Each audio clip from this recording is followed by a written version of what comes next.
आइए, तुलसी Tapovan YouTube channel में आप सभी भक्तों का बहुत बहुत स्वागत, मान और सम्मान है।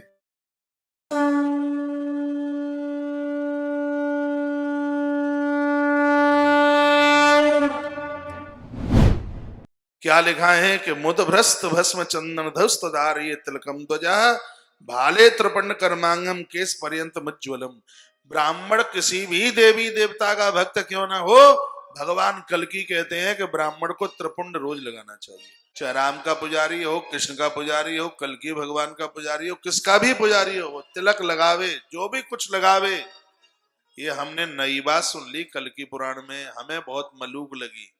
भगवान कल्कि कहते हैं, हे राजन, ब्राह्मण किसी भी देवी देवता का भक्त क्यों नहीं है, भले ही उसकी कोई भी संप्रदाय क्यों ना हो, ब्राह्मण को तिलक में त्रिपुंड रोज लगाना चाहिए। इसमें त्रिपुंड की व्याख्या का भी वर्णन किया है।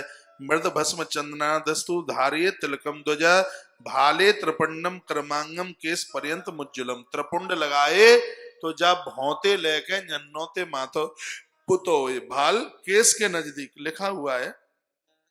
इसको त्रिपुंड क्यों कहते हैं?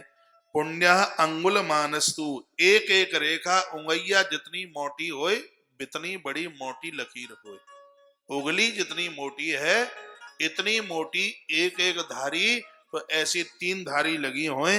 भगवान ने स्वयं इसके प्रमाण में बताया। ये क्या है? ब्रह्मा विष्णु तथा महेश ही तीनों लकीरों में वास करते हैं। ऐसा ब्राह्मण है जो त्रिपुंड के साथ तीनों देवताओं को अपने माथे के ऊपर स्थापित करता है। क्या सुंदर बात कही, आनंद आ गया। बड़ा सुंदर श्लोक है। पुंडः अंगुल मानस्तु त्रिपुंडम तत्रधा कृतम ब्रह्मा विष्णु शिव वासम दर्शन्यात् पाप नाशनम। इसमें लिखा है, यदि किसी को त्रिपुंड लगाए हुए ब्राह्मण नजर आ जाए तो वो कन्फर्म है, बिल्कुल वो ये सोच ले कि उसको साक्षात ब्रह्मा विष्णु और महादेव तीनों देवताओं का दर्शन हो गया। ये भगवान कल्कि देव कहते हैं, सिगरे रोज त्रिपुंड लगा करो और बीच में माता जी की टिपकी और लगाई ले तो तीनों देवता, और बीच में भैया टिपकी में राधा रानी होगी, दुर्गा मैया होगी, उसमें गायत्री माता होगी, सीता माता होगी, और जितनी भी माताजियों को आप मानते समझते हैं उन सबका दर्शन इसमें होगा जी, टिपकी में। और जो 3 धारा बनी है, एक एक उंगली जितनी मोटी है, वो 3 धारा बनी है मस्तिष्क पर, 3 त्रिपुंड, उसमें ब्रह्मा विष्णु और साक्षात भगवान महादेव का वास है। ये तो बड़ा अद्भुत श्लोक है भैया। ब्राह्मणा नाम करे स्वर्गो वाचो वेदा करे हरि गात्रे तीर्थान रागस्या नाडी शिवप्रवास्तता। भगवान कहते हैं कि ब्राह्मण गुरु के रूप में मिला है, ब्राह्मण शिक्षा के रूप में मिला है, ब्राह्मण संरक्षक के रूप में मिला है। भगवान कल्कि देव कहते हैं, हे राजा, उस व्यक्ति की कभी दुर्गति नहीं हो पाएगी, उसका कभी जीवन नहीं बिगड़ेगा जिसने अध्यात्म जगत में ब्राह्मण चरण का सहारा लिया है। ऐसा भगवान कल्कि देव ने कहा। और उन्होंने क्या कहा? वो कहते हैं कि ब्राह्मणों के कंठ स्थान में सावित्री है। सावित्री कंठ कोहरा हृदयम ब्रह्म संगीतम तेसाम स्तनांतरे धर्मा पृष्ठो अधर्मा प्रकीर्तिता। हम इसमें लिखा है कि ब्राह्मणों के कंठ स्थान में है सावित्री, हृदय में है ब्रह्म, वक्षस्थल के बीच में है धर्म, और भैया उसके पीठ के ऊपर है अधर्म, उसके चरणों में है लक्ष्मी।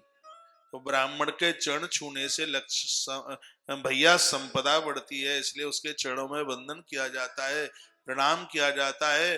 ब्राह्मण कभी किसी से भैया अपनी पीठ रगड़ने को नहीं कहता, क्योंकि अपराधों का निवास स्थान है पृष्ठभाग पर और धर्म का छाती पर है। ये सगरी बातें लिखी है। फिर क्या कहा? भूदेवा ब्राह्मणा राजन पूज्या बंध्या सदक्त्वि चतुराशम्य कुशला मम धर्मा या प्रवर्तका। भूदेवा ब्राह्मणा राजन, भगवान कल्कि कहते हैं ब्राह्मण भूदेवा यानी धरती का देवता है। शायद कल्कि पुराण पढ़ करके ही बाबा तुलसी ने रामायण में लिख दिया कि बंदहु प्रथम महेश्वर चरणा। जय हो। ईश्वर चरता मोह जनित सय सब हरना मोह जनित सय सब हरना। भगवान कलिपति देव बैसाखी उपराजा से बोले हैं, कहते हैं राजन ब्राह्मण धरती का देवता है, इसके जो नित्य जो वचन है वो अमृत में सने हुए हैं। ये कहा चारों आश्रमों को संभालने वाला ये ब्राह्मण अपने आप में बड़ा कुशल है। इसके चरणों में वंदन प्रणाम करने से, इसका दर्शन करने से ताप प्रताप और संताप ये सब समाप्त हो जाते हैं। आज की कथा में मैंने आपको निवेदन किया था थोड़ी देर पहले, ब्राह्मण का बच्चा यदि छोटा भी है तो उससे कभी पाम मत छुपाइए। भगवान कल की वही बात बोले हैं। ये श्लोक है, इसमें क्या लिखा है कि बालशाप ज्ञान वृद्धा तपो वृद्धा मम प्रिया तेसाम बच पालयंतु अवतारा कृता मया। जिसकी वजह से धरती पर मैं प्रकट होता हूं उसमें पहला रूप ब्राह्मण का है। ब्राह्मण चाहे तो छोटा हो, बाल रूप हो, चाहे युवान हो, चाहे वृद्ध हो, वो हमेशा हमेशा के लिए पूजित है। भगवान कहते हैं कि हमारे अवतार में यदि कोई प्रमुख भूमिका है तो वह ब्राह्मण है। गोस्वामी जी का रामायण भी कहता है कि विप्रदेन सुर संत हित लीन मनुज अवतार। जो जो कारण बताए हैं अवतार के, उसमें सबसे पहले विप्र शब्द है। विवेक पूर्ण जिंदगी जीने वाला ब्राह्मण, उसकी वजह से धरती पर धरणीधर आकर के प्रकट होता है। भगवान कहते हैं ब्राह्मणों के बालक भी ज्ञानी होते हैं, तपस्वी होते हैं। भैया सांप को छोटो बच्चा होगा तो फण मारेगा तो जहर चढ़ेगा, ब्राह्मण को छोटो बालक आशीर्वाद देगा तो बाको आशीर्वाद लगेगा। बोलिए कल की नारायण भगवान की जय हो। आचार्य श्री कौशिक जी महाराज YouTube चैनल को लाइक करें, सब्सक्राइब करें और शेयर करें एवं नई वीडियो की नोटिफिकेशन पाने के लिए बेल आइकन को जरूर प्रेस करें।